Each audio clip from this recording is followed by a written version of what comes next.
வணக்கம், நான் உங்கள் இயற்கையாளன் தவம். என்னடா இது பேர் என்ன, தண்ணீர் பழத்தை வச்சு என்ன சொல்ல போறேன் அப்படின்னா, இப்போ ஒரு வீடியோ வந்தது இல்லையா, தண்ணீர் பழத்தில் இன்ஜெக்ஷன் பண்ணி கெமிக்கல் யூஸ் பண்ணி இதை சிகப்பு கலரில் மாற்றுறாங்க, ரொம்ப இனிப்பாக இருக்கிறதுக்கு இதுக்குள்ளே இன்ஜெக்ட் பண்ணுறாங்கன்னு.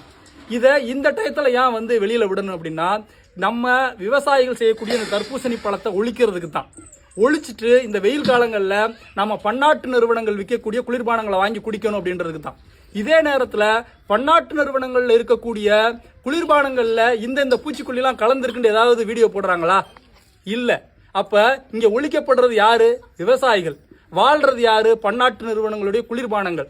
அதனால இந்த வெயில் காலம் ஆரம்பிச்ச உடனே இந்த பழத்தில் அது இருக்கு, இந்த பழத்தில் இது இருக்கு அப்படின்னு நம்மள்கிட்ட பரப்பி இந்த வெயில் காலத்தில் விவசாயிகள் உற்பத்தி பண்ணக்கூடிய தர்பூசணி மட்டும் கிடையாது, வெள்ளரிக்கால இருந்து எல்லா பழங்களுமே நம்ம சாப்பிடக்கூடாதுன்ற ஒரு கட்டமைப்பை இந்த உலகம் உருவாக்கிக்கிட்டு இருக்கு. அதை நம்ம உடைக்கணும். நீங்கள்லாம், நான் சொல்கிறேன், இயற்கையாலனா தர்பூசணி வாங்கி சாப்பிடுங்க, கடை ஓரங்களில் இருக்கிறது. உங்களுக்கு ஒரு வேளை பயமாக இருக்குது அந்த வீடியோவில் பார்த்தோம் அப்படின்னா ஒரு சிம்பிள் ஸ்டெப்பு சொல்லித்தரேன். இந்த மாதிரி வெள்ளை துணியை எடுத்துக்கங்க, இதில் தேய்ங்க. தேய்ச்ச உடனே இந்த மாதிரி சிகப்பு கலரில் ஆகிடும். ஆகுதா? அப்படியே வாங்க. இது என்ன பண்ணணும்னா தண்ணியில் அலசணும்.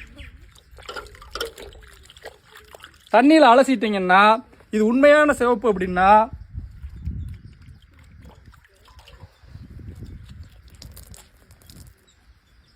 அந்த சிவப்பு உடனே போயிடும். அப்படி போகாமல் இந்த சிவப்பு இதிலே ஒட்டிக்கிச்சுன்னா அதுதான் கெமிக்கல். அதனால் பழங்களை சாப்பிடுங்க. நான் இதை பன்னாட்டு நிறுவனங்களுடைய குளிர்பானத்திற்கு எதிராக போடலை. என்னுடைய விவசாயிகளுடைய பழங்களை வாங்குறதுக்கு ஆள் இல்லாமல் போயிடக்கூடாதுன்னு போடுறேன். அனைவருக்கும் பகிருங்கள். நன்றி. அன்புடன் உங்கள் இயற்கையாளன் தவம்.